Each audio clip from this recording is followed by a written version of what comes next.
Halos isang taon na ang lumipa simula nang natapos ang Jujutsu Kaisen manga. Nagdapos ito sa isang napaka-kontrobersyal na last chapter dahil marami pang mga misteryo at tanong ang hindi nasagot. Kaya matapos ang halos isang taong pahinga ni Gege Akutami, napagdesisyonan niyang gumawa ng isang spin-off series. Oo, tama. Isang istorya na magaganap 68 years later matapos ang matinding laban sa Shinjuku. At ang pangalan ng bagong manga ay Jujutsu Kaisen Modulo, na ayon kay Gege ay isang maikling kwento lamang na tatagal ng 3 volume. Ibig sabihin, ahabot lang ito ng humigit kumulang 6 na buwan. Kaya naman, this is Mr. AI Anime at simulan na natin ang Chapter 1 ng Jujutsu Kaisen Modulo. Let's go! Nagsimula ang chapter sa labas mismo ng Earth, taong 2086. Makikita ang isang napakalaking spaceship, isang mothership na nagngangalang Nonax, kung saan nakasakay ang mahigit 50,000 extraterrestrials o aliens. Ang mga nilalang na ito ay tinatawag na Simorians, mga refugee na naghahanap ng bagong tirahan. Maaaring may tinatakbuhan sila o may nangyaring trahedya sa kanilang planeta. Kasalukuyan silang nakapwesto sa himpapawid ng Nevada State. Nasa 30,000 meters na ang altitude mula sa lupa. Sa malawak na universo, anong klaseng sibilisasyon kaya ang matatagpuan nila sa asul na planetang ito, ang Earth? Sa loob ng mothership, makikita ang isang nilalang na may third eye at may sungay. Nakaupo at nakikipag-usap sa dalawa pang kasama. Ang isa sa kanila ay tila kahawig ng isang evolved form ni Tengen. Sabi ng nakaupo, ano ang ibig sabihin nito? Hindi ba't ang Amerika ang pinakamakapangyarihang bansa sa planetang ito? Sagot ng isa, tama po. Subalit pagdating sa diplomatikong misyon at pakikipagkomunikasyon, ang may pangunahing authority ay ang Japan. Nag-isip ang nakaupo at muling nagtanong, may nakita ka ba? Mga nilalang na may kapangyarihang katulad ng atin? Sagot ng lalaki na may third eye rin, oo. Sa planetang ito tinatawag silang mga Jujutsu Sorcerers. Dito ipinakita ang imahe ng isang lalaki na magiging bida ng ating bagong kwento. Nilipat ang eksena sa isang flashback kung saan makikita ang isang 6 na taong gulang na bata, si Yuka Okutsu, apo ni Yuta Okutsu at Uta. Bata pa lamang ay nakikitang malapit siya sa kanyang lolo at lola. Sa mga eksenang ipinakita, naglalaro siya, umiiyak minsan at nagsusumbong sa kanyang lolo. Palatandaan na isa siyang tunay na grandpa's girl. Isang araw, ibinigay ni Yuta ang sinsing ni Rika sa kanyang apo. Yuta, gusto kong ibigay ito sa iyo. Yuka, sigurado po ba kayo, lolo? Ito po ang pinakainingatan nyo. Tama ka. Pero Yuka, nag-aalala ako sa iyo. May mga pagkakataon na napapabayaan mo ang sarili mo. Kaya ang sinsing na ito ang magbabantay sa iyo hanggang sa dumating ang araw na maging isa kang sorcerer. Kaya sipagan mo lang. Natuwa si Yuka at buong puso itong tinanggap. Lumipas ang ilang taon.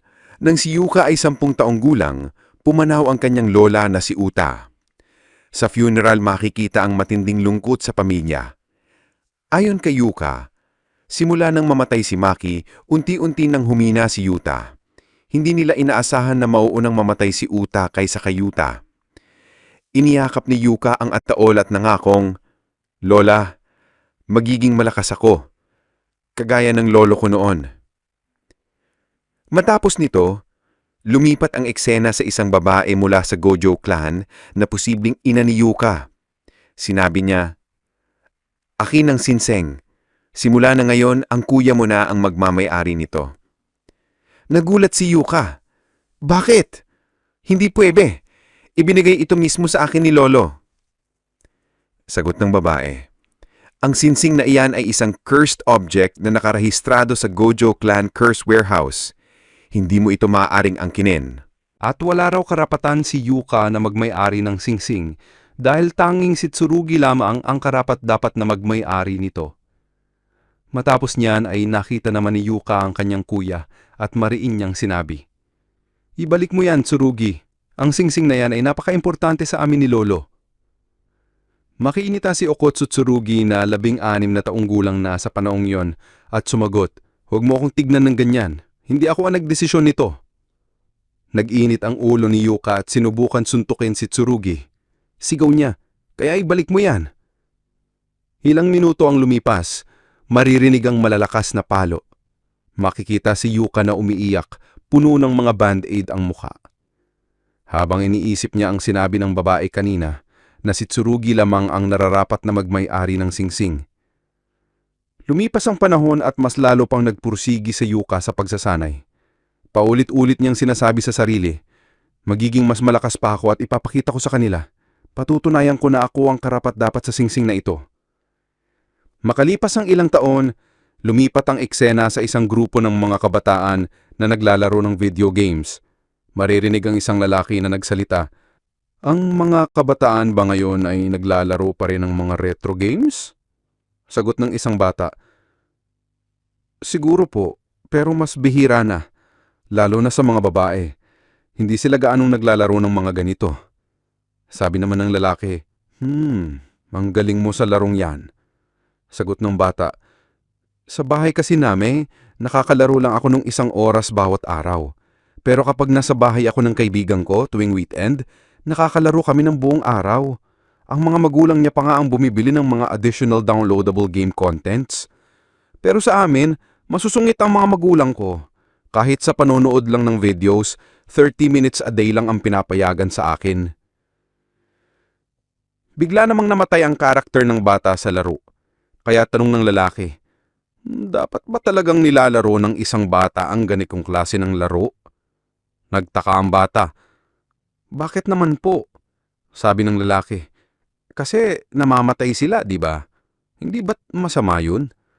Sagot ng bata, "Normal lang naman po sa akin yan eh." Sabi ng lalaki, "Kung normal lang sa'yo, ayos lang, di ba?" Tugon ng bata, "Oo naman." Kaya sagot ng lalaki, "Kung ganon, wala ka ring problema kung ganyan din ang kahihinatman mo." Pagkatapos ng linya na yon ay nilipat ang eksena sa isang lalaki na tila mula sa Jujutsu Tech. Sabi niya, ang mga nagaganap na kidnapping sa mga Japanese citizens para gawing resources ng energy ay isang napakaseryosong problema. Ngayon dito sa Kyoto, napakarami ng insidente ng mga batang kinukuha.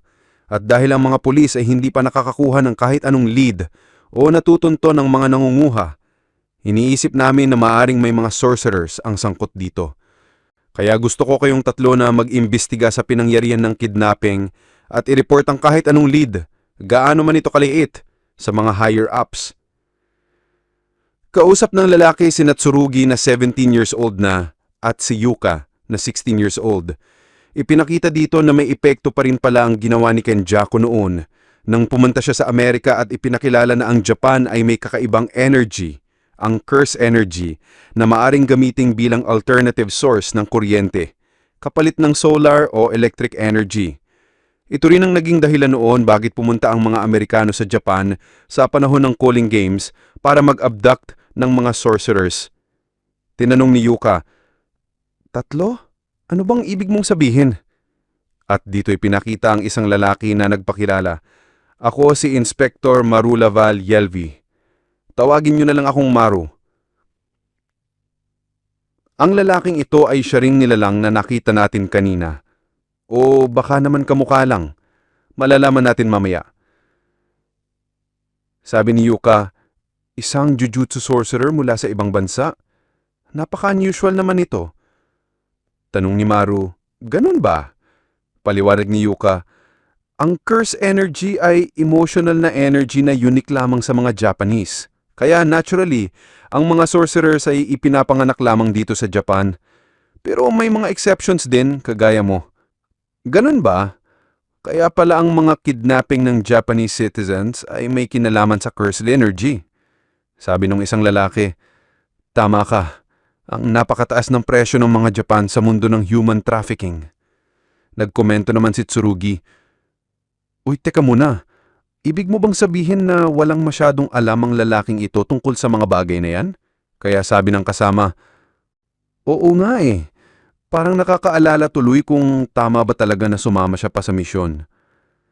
Sabi naman ni Yuka, at ano ngayon? Isa lang naman itong maliit na investigasyon. Hindi naman cursed users ang kaharap natin dito. Tinanong ni Maru kung ano ba ang tinatawag nilang curse users. Sagot naman ni Tsurugi kay Yuka, ang punto ko rito ay hindi mo alam kung anong mangyayari. Kailangan pa ba talagang ilatag ko lahat ng detalye ng gusto kong iparating sa'yo? Tanong naman ni Maru, so, curse user? Hindi ba Jujutsu Sorcerer ang tawag doon? Hindi siya pinangsin ng iba, kaya sabi pa ni Yuka kay Tsurugi, nabobobo ka ba? Alam ko naman yun. At kung magiging sagaba lang itong si Maru, pwede naman natin siyang iwan. Tanong ulit ni Maru, oy, ano ba talaga ang curse user? Sagot naman ni Tsurugi kay Yuka, sa tingin mo ba safe lang na iwanan natin itong si Maru kung sakaling maging sagabal siya? Gamitin mo naman utak mo, ang bobo mo talaga minsan. Naiinis si Yuka, kaya sinigawan nilang kahabay si Maru. Ang mga curse users ay ang tawag sa mga masasamang sorcerers, kaya kung hindi ka tatahimik, iiwan ka na talaga namin. Nagulat si Maru at sa isip niya ay, grabe naman kayo, kayo nga mas maingay kesa sa akin. Maya-maya, isang opisyal ang nagsabi, ang pagdisita rito ni Maru ay bilang representative ng isang state party upang makita kung ano ba talaga ang mga Japanese sorcerers. Sabi ni Tsurugi, saang bansa ka ba galing? Sabi naman ni Yuka, oo, tama. Na-mention mo noon na magkakaroon ng inspection routine pagkatapos mapirmahan ang security treaty. So, Usume pala ang pangalan mo. Etong si Usume ay interesting na karakter. May grade 1 sorcerer na nabanggit noon ni Kusakabe na mas malakas pa raw kay niya at ang pangalan nito ay Usume. Hindi ito lumabas sa Jujutsu Kaisen manga mismo kundi sa extras page lang ni Gege. Wala pang scheduled appearance para sa kanya. Dalawang posibleng dahilan. Una, baka kapangalan lang talaga o pangalawa, baka siyang mismo iyon. Kung siya talaga si Usume, mas seryosong bagay ito, lalo na't mas matanda pa ro siya kina Yuta pero hindi tumatanda. Sabi naman ni Maru, seryoso ang mukha. Ako mismong titingin kung anong klase at gaanong kalakas sina Yuka at Tsurugi bilang mga sorcerer. At sa isip niya, kailangan ko ring malaman kung ang mga Earthlings na ito na may kaparehas na ability ng mga Cimmerians ay kaya bang makipag-coexist? Ito ang totoong dahilan ng pagpunta ko rito, para matiyak kung hindi ba threat ang mga Jujutsu sorcerers sa amin dahil naghahanap kami ng refuge. Diretso niyang sinabi, kahit anong mangyari, huwag kayong umasa sa akin. Inutusan ako ng higher-ups na huwag makialam sa inyo. Dahil dito, mabilis na umalis sina Yuga at Tsurugi. Sabi ni Yuka, kung ganun, iiwanan na namin ka. Sabi ni Tsurugi, oo, sagabal ka na nga ngayon sa amin eh. Sabi ni Maru, oy, tumalon na rin si Yuka. Ayoko nang manatili pa kay Maru, lalo na sa ugali niya. At tumalon din si Tsurugi. At isa pa, hindi naman totoong state guest yang si Maru. Mag-isa na lamang si Maru. Malungkot, nalapitan siya ni Yuka habang umiiyak. You know, parang pinapamukha mo na kami pa ang masama rito. Nagulat si Maru. Ha? Ano? Sa isip niya, hindi ko naman naisip na may mali akong ginawa kanina.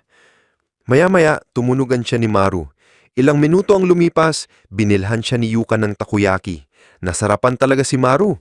Sabi ni Yuka, bakit ka umiiyak? Kahit saan makakahanap ka ng ganitong klaseng takoyaki sa Kinki region, lalo na sa Osaka. Sabi ni Maru, ang ganda naman ng bansang ito. Sabi ni Yuka, bayaran mo ako yan ah. Sagot ni Maru, pasensya ka na. Tugon ni Yuka, ibig mong sabihin, magbabayad ka rin, di ba? Nagpatuloy ang kwentuhan nila. Sabi ni Maru, sa tingin ko, magkapatid kayo ni Tsurugi. Ha? Ganon ba? Oo, kasi may pagkasimilar kayo. Hindi kami similar. Tanong ni Maru, hindi ba kayo nagkakasundo? Well, kasi kinuha niya ang pinaka-importanting bagay sa akin. Ninakaw ba niya? Hindi naman ganon. Isang singsing iyon na pinamanapan ng lolo ko. Tinanong ni Maru kung ang singsing ba na suot-suot ngayon ni Tsurugi bilang kwintas ay iyon ding sinasabi ni Yuka. Paliwanag naman ni Yuka, oo, isa yan sa mga importanteng cursed object ng Gojo clan. Tanging ang mga malalakas na sorcerer lang ang pwedeng magmay-ari. Originally, sa akin talaga yan. Pero bigla na lang ibinigay ng nanay ko kay Tsurugi. Tanong ni Maru, so magaling at malakas ba talaga si Tsurugi bilang sorcerer? Sagot ni Yuka, hindi naman talaga. Basically, parehas lang naman kami. Ang naiiba lang sa amin na yung age gap. Pero hard worker talaga si Tsurugi. Tanong ni Maru, edi magandang bagay yan, di ba? Sabi ni Yuka, hindi yan ang punto ko. Kahit sino kayang malaman kung sino ang hardworking. Pero si Tsurugi, ang lagi niyang ginagawa ay mag-workout na parang baliw. Para bang nagbibeg siya ng attention na tipong, tignan mo ako, nagbo-work hard ako, malakas ako. At ginagawa niya yan kasi ayaw niyang ibalik sa akin ang singsing. Kaya para sa akin, mas worse pa siyang kapatid. Isa pa, wala naman siyang memories kasama ang lolo ko. Ako mismo, kahit wala ang singsing, ginagawa ko rin ang best ko.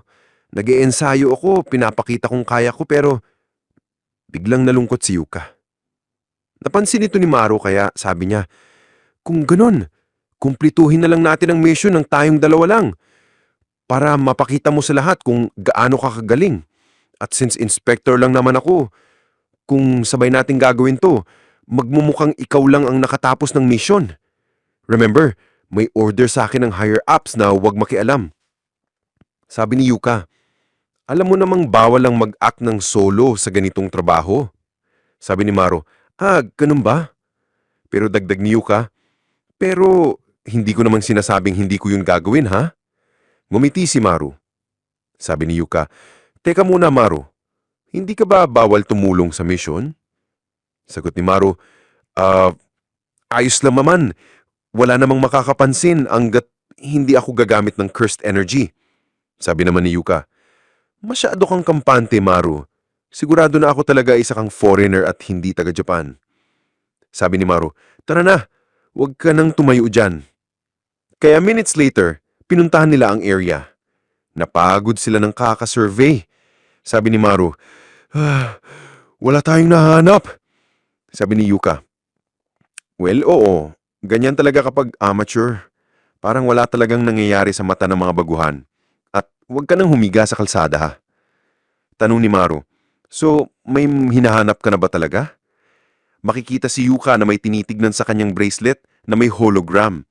Tinanong niya si Maru, kung tapos na tayo rito, saan mo gustong pumunta pagkatapos ng street na to? Sagot ni Maru, sa kanan. Kaya lumiko sila sa kanan. Pagkatapos tinanong ulit ni Yuka, at pagkatapos, sagot ni Maru, pakaliwa. Paggaliko nila, sabi ulit ni Yuka, sunod naman. Sabi ni Maru, street nang. Makikita na may ibinigay si Yuka mula sa device niya. Tinanong ni Maru, anong ginagawa mo? Sabi niya, ito, tignan mo. At tinanong ulit siya, ito ba yung sinusulat mo kanina? At sa pagtingin niya, nagulat siya. Na-predict mo kung anong daan ang pipiliin kong puntahan at tama ka sa lahat. So ano ngayon? Hindi itong panahon para maglaro. Sabi ni Yuka, tumahimik ka nga. Magpapaliwanag pa lang ako. At dito nagpaliwanag si Yuka. Ang daanang to ay may physical gaze manipulation. Ibig sabihin, minamanipulate ang panimin ng tao. Ginagawa ng curse na maligaw ang mga sorcerers, habang ang mga batang naglalakad lang o curious ay dinedirect sa daanan na gusto ng caster. Kaya sila nadadala sa specific na path. Teka, ibig mo sabihin, ito ang nag-a-activate ng barrier technique? Oo, ang barrier na yon ang siyang naghuhuli sa mga target na sumusunod sa specific order ng daanan. Sabi ni Maru, perpekto to para sa isang tahimik na kidnapping ng mga bata. Na-amaze si Maru. Ang galing mo, Yuka. Ngayon malalaman na talaga ng lahat kung gaano ka kagaling. Pero sabi ni Yuka, hindi naman lahat ng window ay capable na ma-figure out ang ganitong bagay. Window? Maya-maya pa, dumating si Tsurugi at biglang nagsabi, Hoy! Nagulat si Maru, Tsurugi? Sabi ni Tsurugi, saan ka pa galing? Nagtatamad pamarang ka na naman. Napasabi si Maru sa kanyang isipan, siya pala ang nang-iwan sa akin kanina. Sabi naman ni Tsurugi, na-sense mo ang barrier na to, di ba? Kung hahayaan natin itong i-guide tayo sa daanan na gusto nitong ilid, siguradong mahuhuli tayo. Tanong ni Maru, Teka, nakita mo yon? Sagot ni Surugi, Oo, may kukunin lang muna akong tool. Maghintay ka dyan. Sabay umalis. Sabi ni Maru, Pasensya ka na, Yuka. Sagot ni Yuka, Ayos lang, hindi mo naman kasalanan to. Sabi ni Maru, Pero... Tanong ni Yuka, Bakit ba nag-aalawa ka ng sobra sa mga bagay na to? Sagot ni Maru, Actually, may kapatid din kasi ako. Lalaki. Kakambal mo siya. Sabi ni Yuka, Oh, tapos? Paliwanag ni Maru, Hindi kami nagkakasundo noon. Ilang beses ko nang sinubukang ayusin ang yakat pero hindi talaga gumana. Tanong ni Yuka, Ano bang pinag-aawayan ninyo? Sagot ni Maru, Wala namang partikular na dahilan. Lagi lang niyang sinasabi na clumsy ako. Naiinis ako sa mga salitang yon. Naisip ni Yuka sa sarili. Bagamat malungkot, pero tama naman ang kapatid ni Maru. Sabi ni Maru, Masakit na hindi kami nagkakaintindihan at mas lalong masakit kung iisipin kung ganito na lang kami palagi. Ayokong ganito rin ang kahinatan ninyo ng kuya mo. Kaya gusto kong masettle ninyo ang issue tungkol sa singsing at magkaayos kayo. Sabi ni Yuka, Oh, porket nagkaayos kayo ng kapatid mo, ipaproject mo na rin ba kung paano dapat magkakasundo ang ibang magkakapatid kagaya namin? Hindi lahat pare-pareho. At saka, normal lang naman na may mga hindi pagkakaunawaan ng magkakapatid. Nagkaroon sila ng awkward moment. Naisip ni Maru sa kanyang isipan, siya pala ang nang iwan sa akin kanina. Sabi naman ni Yuka, Wala akong pakialam sa kuya o. Ang gusto ko lang ay mabawi ang singsing. Makalipas ang 8 minutes sa isang kanto, sabi ni Yuka, Kung tama ang reading, dito nagsisimula ang daanan. Naghanda lang tape si Surugi. Natapos ko na ang pagre-report. Trabahuhin na lang natin ang pagsarado ng mga daanan. Kahit hindi natin mai-block lahat, at least maiiwan ang mga daanan na hindi na magpapa-activate ng conditions ng barrier. May specific na path kasi na dapat tahakin para mag-trigger ito. Nilagyan nila ng keep out tape ang daanan. Sabi ni Yuka, Ayos na to. Bigla namang may dumaan na isang bata. Nagulat sila, Hoy, bata! Teka muna! Napalingon ang bata at napahinto, pero biglang lumabas na napakalaking kamay. Hinawakan ng bata at tuluyang nawala ito kasama ng kamay. Naiinis si Surugi at nasabi sa kanyang isipan, Top-tier curse user ang kaharap natin. Kung kaya nilang pagsamahin ng barrier technique at special transference o teleportation, sunundan talaga ng bata ang specific na path para ma-activate ang kondisyon. Naghambang sumugod si Surugi. Maru, Yuka, hahabulin ko ang bata. I-report ninyo kay Usami ang nangyari. Sabi ni Yuka, Sasama rin ako sa'yo. Sagot ni Surugi, Hindi. Tanong ni Yuka, Bakit? Sabi ni Surugi, Dahil gusto kong patunayan na mas malakas pa ako sa'yo. Nagalit si Yuka, Tumahimik ka! Sasama ako sa'yo! Biglang lumabas ulit ang kamay. Mayon sa likod ni Surugi. Hindi nila agad na malayan at tuluyan ng kinuha si Surugi na iwan ng lamang ang kanyang katana. Tanong ni Maru, Teka, bakit si Surugi lang ang kinuha? Sabi ni Yuka, Ang katana niya ay naiwan dahil isa itong curse tool. Dagdag pa niya, Malamang ang barrier ay nagre-repel ng mga sorcerer na may mataas na curse energy, kaya hindi basta nakukuha ang may masyadang malakas na presence. Tanong ni Maru, Pero sorcerer din si Surugi, di ba? Oo, pero special case siya. Isa siyang sorcerer na walang curse energy, kaya gumagamit siya ng curse tool. So apparently, si Tsurugi pala ay parang si Toji na may heavenly restriction, bagay na kailangan pa nilang kumpirmahin. Sabi ni Maru, kung ganon, masama to, lalo na't pumunta si Tsurugi doon para i-rescue ang bata. Sagot ni Yuka, parang naging baliktad, yung hunter, siya pa ang naging prey. Sabi ni Maru, wow, madaling intindihan ng idiomang yan ha, pero hindi ito ang panahon para magpaliwanag ka ng mga idiom. Sabi ni Yuka, kung gagawin na lang natin ang sinabi ni Tsurugi na i-report ito kay Usami, tapos na tayo rito. Nagtaka si Maru, Ha? Hindi mo siya tutulungan? Tanong ni Yuka. At saan naman tayo pupunta, ha? Saang lugar? Saang lokasyon? Sagot ni Maru, may plano ako. Kung gagana, baka mahanap natin si Tsurugi. Tugon ni Yuka, ngayon ano-ano na lang sinasabi mo. Anyway, sino bang may pakialam? Wala na akong motibasyon, as in zero. Tanong ni Maru, zero? Sagot ni Yuka, naalala mo ba ang sinabi niya? Hinaras niya ako kanina bago siya makuha. Pero tingin ko, hindi niya inasahan na may siwan ng kanyang katana. Nakakahiya dapat yun sa kanya. Sabi ni Maru, kung tatawag tayo kay Usame, pupunta siya rito, di ba? Sagot ni Yuka, nasa Tokyo siya ngayon. Pero kung may mga sorcerers na libre sa Kyoto, sigurado akong may pupunta rito. Sabi ni Maru, hindi tama yun. Tara, tulungan naman natin siya tayong dalawa. Sabi ni Yuka, tumahimik ka nga. Sinabi ko na sa'yo, di ba? Pero giit ni Maru, kung mamamatay si Tsurugi, magsisisi ka habang buhay. Hindi natin pwedeng hayaan na mangyari un. Malay mo, magbago pa siya. Pero kung mamamatay siya ngayon, hindi na yon mangyayari. Kapatid mo siya, Yuka. Dapat magtiwala ka pa rin sa kanya. Kahit ilang beses pa kayong mag-away, kahit ilang beses ka pa niyang insultuhin, huwag mo siyang isumpa sa ganitong paraan. Pagalit na sagot ni Yuka, ano bang alam mo? Ngayon ka lang sumulpot dito at pinipilit mo pang ideals mo sa akin. Sagot ni Maru, at ano namang masama sa ideals? Kung hindi mo kayang sundan ang ideals ko, ako lang ang masasaktan. Ako lang ang mapapahiya. Oo, magiging masakit, pero sakit lang yon. Kung gusto mong isuko ang ideals mo, gawin mo lang yon kapag talagang nasaktan ka na at napahiya ka na. Pero ako, hindi pa ako sumusuko pagdating sa kapatid ko. Kaya huwag ka ring susuko pagdating sa kuya mo. Sabi ni Yuka, hindi ako pupunta doon para iligtas siya. Nalungkot si Maru. Ah, ganun ba? Pero biglang sabi ni Yuka, pupunta ako doon para sa ikabubuti ng mukha niya. Ngumiti si Maru. Sige, tara na! Meanwhile, sa panig ng kidnapper, ang lalaking naglalaro kanina ng video game ay nagsalita. Alam mo ba, ang mga daanan dito sa Kyoto ay naka-layout sa grid pattern. Compatible ito sa barrier technique ko. Nakikita si Tsurugi na nakatali na. Sabi niya, ginawa mo pa talaga itong malapit sa Jujutsu High, sa mismong area ng mga Jujutsu Sorcerer? Ang gobo mo naman.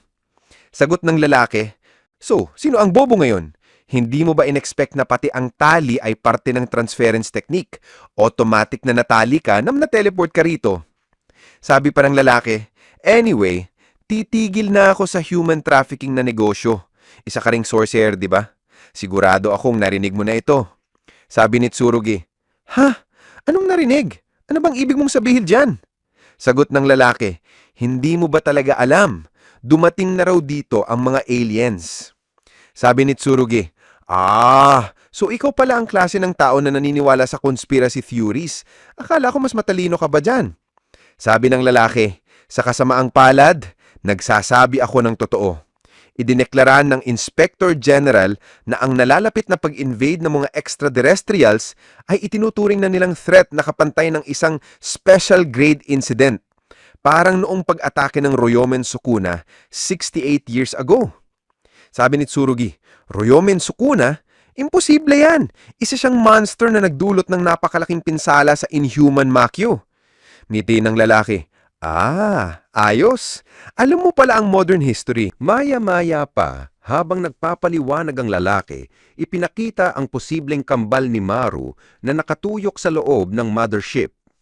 Ayon sa lalaki na kidnapper, simula nang ipinatupad ang Kyoto Paranormal Security Treaty, lahat ng diplomatikong komunikasyon sa mga alien ay ipinasa sa bansang Japan. Subalit, kahit may diplomatic relations, hindi pa rin maiiwasan ang pagkakaiba ng kultura ng bawat planeta. At dahil dito, naniniwala ako na ang relasyon na ito ay magbubunga ng hindi pagkakaunawaan at kalaunan ay isang gyera. Isang gyera na magpapakita ng tunay na kulay ng Japan. So possible nga na itong alien na nasa mothership, yung lalaking may sungay at third eye, ay siya ring twin brother ni Maru. Tanong ni Tsurugi, ano bang ibig mong sabihin? Paliwanag ng lalaki, Alam kong pamilyar ka sa nangyaring Kaling Game 68 years ago. Ang event na iyon ang naging trigger kung bakit nagkaroon ng treaty. Sina Gudo Saturo at Yuji Itadori ang pumigil noon sa isang malaking sakuna. Ngayon, sabihin mo nga, may kilala ka pa bang sorcerer sa panahong ito na kasing makas nila? Wala na, di ba? At kapag nalaman ng mundo kung gaano kahina ang mga sorcerers ngayon kumpara noon, mawawala ang halaga ng curse energy business at babagsak ang halaga ng mga Japanese citizen. Dahil wala na akong ibang paraan para kumita ng pera, masasabi ko na quits na ako rito. Tapos na ako. Kaya gagawa na lang ako ng isang huling plano, ang isang last sale para kumita gamit ikaw, Tsurugi. Napaisip si Tsurugi. Ha? So bubuhayin mo ako kasi isa akong produkto. At dagdag niya, ibig sabihin, plano mong ibenta ako, pati na rin ang mga bata bilang isang set. Maya-maya, binuksan ng lalaki ang isang silid. Doon makikita ang mga batang nakapackage sa loob ng isang malaking lalagyan.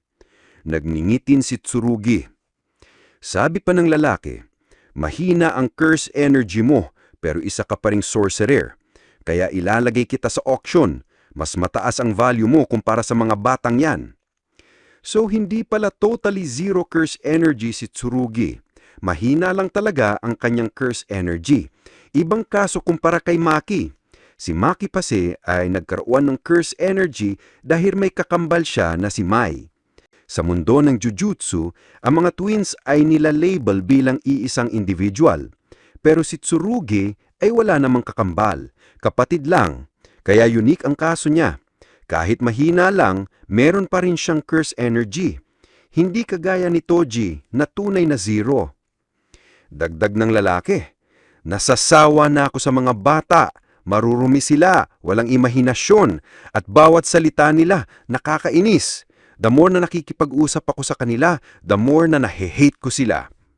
Sagot ni Tsurugi, siguro kasi pareho lang kayo ng mga bata. Isa kang nakakahiyang matanda na hindi makahanap ng totoong trabaho. At least sila, cute pa. Nagngingiti ng lalaki at sinipa ang mukha ni Tsurugi. Sunod-sunod na sipa ang tinanggap niya. Sabi pa ng lalaki, huwag ka nang matigas-tigasan. Nasa lumang distrito ka ngayon. Iniwan na ito para mabulok dahil walang pondo mula nang mabuo ang Paranormal Foundation Treaty. Sige, sumigaw ka pa. Walang makakaligtas sa iyo rito. Habang tumatawa ang lalaki, bigla siyang tinamaan ng pinto mula sa likuran. Nagulat siya at pati na rin si Tsurugi nang makitang pumasok si Yuka at Maru.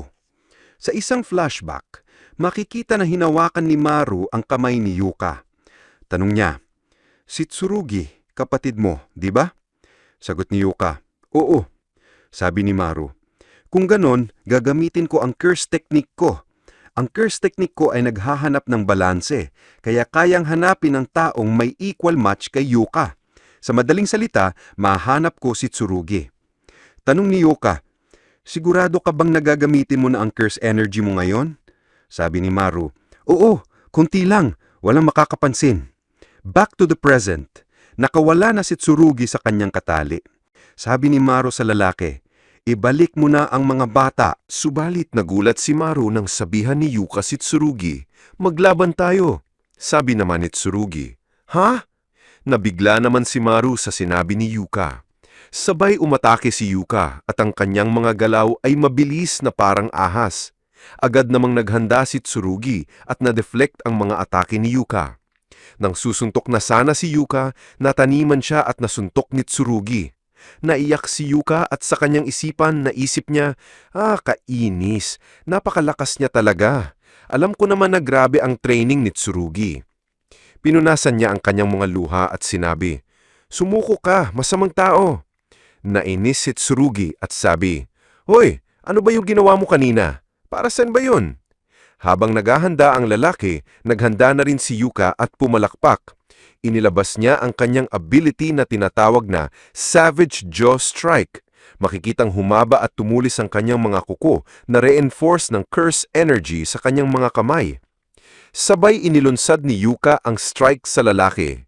Nakapagtamo rin ng sugat si Yuka. Sabi ng lalaki, Isang martial arts Kishoken strike na may kasamang curse energy properties. Naglagay siya ng talisman sa sahig at nakapag-teleport sa likod ni Yuka, ngunit nasangga naman ni Yuka ang atake, inisip niya na agad itong nakapunta sa kanyang likod. Ngayon may armas na hawak ang lalaki at nabuno ang room ng parehong barrier technique na ginamit sa pangingidnap. Sinabi ni Tsurugi kay Maru, "Naiinis na ako rito. Akin na yan, katana." Maya-maya pa may narinig silang tunog. Ang sparks mula sa scabbard at guard ng katana ni Tsurugi ay naka-infuse sa blade mismo. Dito, ginamit ni Tsurugi ang bagong shadow style technique na tinatawag na batu swording. Isang technique na ginagamit din ni Kakabit. Na-release nito ang kanyang katana at nasunog ang mga talisman ng lalaki na labis na naapektuhan ang kalaban. Habang naghahanda si Yuka, inilabas niya ang Savage Jaw Strike Biting Beast, isang direktang atake na nagpatingkad sa mga mata ng lalaki. Nasunog ang buhok ng lalaki mula sa init ng strike.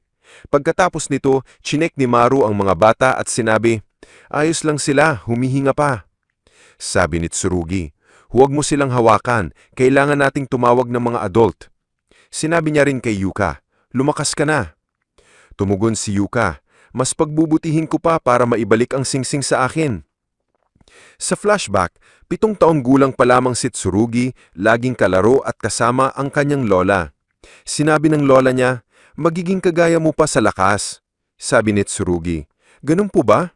Sagot ng lola niya, "Oo, pero double-edged sword ito. Mag-ingat sa pag-iwan ng mga bagay." Narinig ni Tsurugi na ibinigay ni Yuta ang singsing kay Yuka. Nang kasama niya ang kanyang lola, sinabi niya, "Gusto ko rin ng singsing."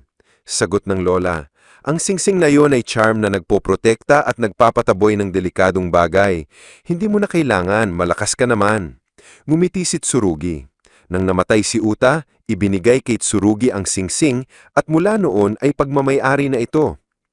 Tanong ni Tsurugi, "Ngayon, 11 taong gulang na? Bakit?" Sabi ng babae, "Maaring ang inyong ina ang nangangailangan nito." Sabi ni Tsurugi, "Hindi ko kailangan." Sagot ng babae, "Nadesisyonan ng Gojo clan. Wala nang silbi kung ano ang gusto mo." Dahil dito, tumakbo si Tsurugi sa galit, sabay sabi, "Ang lola ko ang nag-ensayo sa akin. Hindi ko kailangan ng charm. Kailangan kong maging mas malakas at ipakita sa kanila na hindi kailangan ng singsing. Apo ako ng Mei Zenin." Makikitang umiiyak si Tsurugi, iniisip, "Paumanhin Yuka, hayaan mo muna akong maging may-ari nito hanggang sa mas lumakas ako." Balik sa present, tanong ni Yuka, "Ha? Ano bang ibig mong sabihin?" Sagot ni Tsurugi, "Wala." Bigla namang nagsalita ang lalaking nakatalay. "Mga bobo. Ang mga bobo ay dapat namamatay." Biglang lumabas ang mga maiitim na bagay mula sa katawan ng lalaki. Nakakonek sa lugar kung nasaan ang mga bata na nakapackage. Agad namang kumilo si Tsurugi. Kainis! Ang barrier technique pala ng lalaki ay nasa parehong room at kasama pa ang mga bata. Sinabi ni Yuka na sinusubukan din niyang i-transfer ang mga bata. Sabi ng lalaki, "Na-secured ko na ang mga buyer." Maya-maya pa, may isang mata na unti-unting dumilat dahil ginamit ni Maru ang kanyang third eye directly sa lalaki na ikinagulat nito. Matapos nito, bumagsak ang lalaki mula sa ataking ginawa ni Maru. Napahinto si Yuka at tinanong niya si Maru, "Ano yun?" Sabi ni Tsurugi, "Maru, teka muna." Naalala ni Tsurugi ang sinabi ng lalaki kanina na pumunta na raw dito ang mga aliens. Kaya tinanong niya si Maru, "Alien ba yon?" Makikitang nabigla rin si Maru sa kanyang ginawa. Man, ang tindi. Sumablay siya sa pagtatago ng kanyang tunay na katauhan. Ano kaya ang mangyayari mula rito? Tila ba hindi talaga magkakasundo sa hinaharap ang mga sorcerers at ang mga tao? Isang unique concept talaga ang ginawa rito ni Gege Akutami.